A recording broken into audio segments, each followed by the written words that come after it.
Hello everybody and welcome back to Screen Stars. I'm here today to bring you my review for the 2019 sequel, Backdraft II, the sequel to Ron Howard's, I think it was 1991, firefighting film that starred Kurt Russell, Scott Glenn, William Baldwin, Robert De Niro and Donald Sutherland.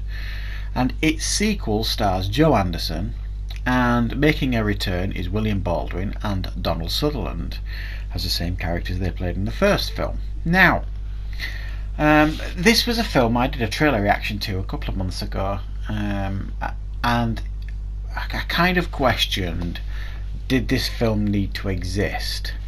Backdraft was a very, very good film, there's no denying that. It's a superbly well made film with great performances. But at the end of the day, it wasn't, smash hit or anything. And did it really need a sequel? Well, whether we wanted one or not, we have got one, and this is a direct to DVD type sequel. And it focuses on Joe Anderson's character, who plays the son of Kurt Russell from the first film. Now, a spoiler alert if you haven't seen the first Backdraft, Kurt Russell dies at the end of that film. So he's got that baggage in this film, and he works for the fire department, Joe Anderson's character, but he's a fire investigator, which is the role that William Baldwin played in the first film when he teamed up with Robert De Niro. They were like arson inspectors, well, he kind of plays that role in this film, Joe Anderson, but he's got a real chip on his shoulder still about his dad. He doesn't really understand what happened all them years ago. And William Baldwin, who makes a return, is like kind of the chief of police, I suppose. Chief of the fire department, I suppose you could say. And he's trying to mend some bridges with Joe Anderson's character. Now, this film essentially focuses on there is, as you can imagine, an arson attack. It's investigated and he's given the case, Joe Anderson, and he's got to figure out, is it arson, is it accidental, and it triggers off this whole huge investigation that ends off leading into secret government weapons and all this kind of stuff. And you get the usual table bagging, don't you dare pull me off this case type antics going on throughout the film. It's actually quite difficult to pull this back into any kind of simple plot here, because this film is incredibly overly complex, frustratingly so for the most part. It's a overly complex plot. By the end you don't care who did it, because you've lost the will to live in that sense.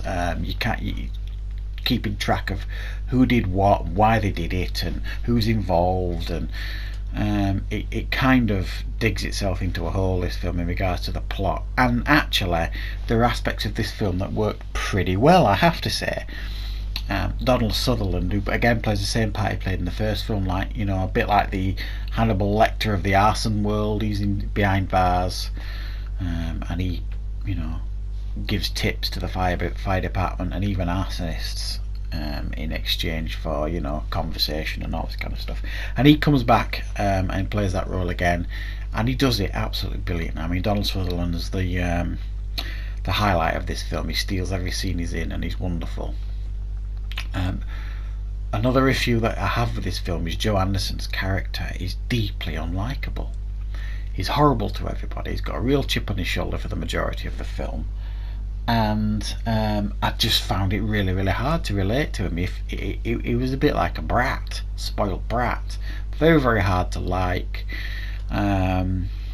Even when things happen to him that you're supposed to feel sympathy for, I didn't really feel sympathy, because the shot wasn't earned, I suppose you could say. And for a film based on firefighting, there wasn't enough firefighting scenes. There was one major one with this big rescue that takes place, and a couple of other fire scenes, whereas the first Backdraft was essentially very thrilling because they're in these fires and things. This one is more about him being an arson investigator, so it almost feels like a police drama at times, with a little bit of fire thrown in now and again. However, I'm not going to lie, this film was far better than I expected. I expected this to be a bottom of the barrel, scraping the bottom of the barrel type film, and just churned out to try and make a cheap buck. And it is nowhere near the quality of the first one, not even close. But it is nice to see William Baldwin and Donald Sutherland make returns, who both do fine in the film. So it adds that connection to the first film, and they do try and link it quite well to the first film where they can. So it does stand next to the first film as a sequel that works reasonably well. It's just nowhere near the quality of the first one, and the plot is mind-numbingly boring, and it's something you've seen over and over again many times, and they've just tried to overly complicate it literally to the point where by the end I'm just kind of like, can you finish already? Can you just find the bad guys and let's get this over with? Because I'd lost the plot by the end of the plot. But it's okay. I think if they'd have simplified the plot a bit better, this film would have actually worked better. So that's for me. I'm going to give it a 6 out of 10. Not a terrible film at all, nowhere near as bad as I expected, but it ain't really, it's not an excellent film or anything. It's a watchable film, and if you're a fan of the first one, the first Backdraft, it's hard to say really. You're either going to love it or hate it, but it's quite respectful to the first one, I will say, put it that way. So that's my review for Backdraft 2. I hope you enjoyed it, and I shall see you next time on Screen Stars.